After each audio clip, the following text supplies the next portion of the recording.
118 साल के थे मोती बाबा।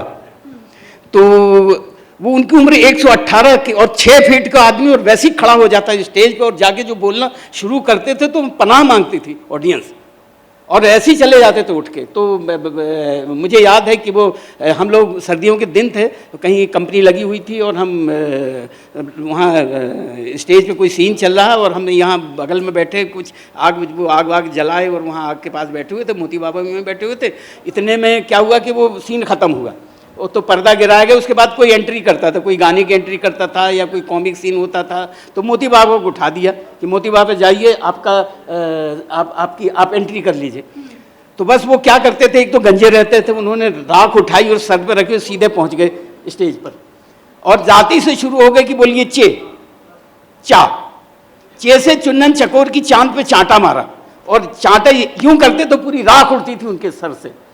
चंदन चकोर चकराते चकराते चकमंडी गया, 4 आने का चमड़ा लिया, चीर-चार के चौथमा तैयार किया, चौक वाली गली में 4 आने की चीज, 4 आने के चने, 4 आने की चाय लेके चने चबाते चबाते चचा चुन्नेट के पास पहुंचा। चचा चुन्नेट चरपाई में बैठे चिलम चूस रहे थे, चाय की हंडिया चूल्हे पे चढ़ाई, चाची चिमटे से चिंगारियों पे चपाती चला रही थी। चाचा ने चाची को चिमटे से चिंगारी जलाने की चिंगारी मांगी, मौका पाते ही चाचा ने चाची को चिमटे से चिंगारी चिपका दी। चाचा चिल्ला पड़े, चाची चाची चाची।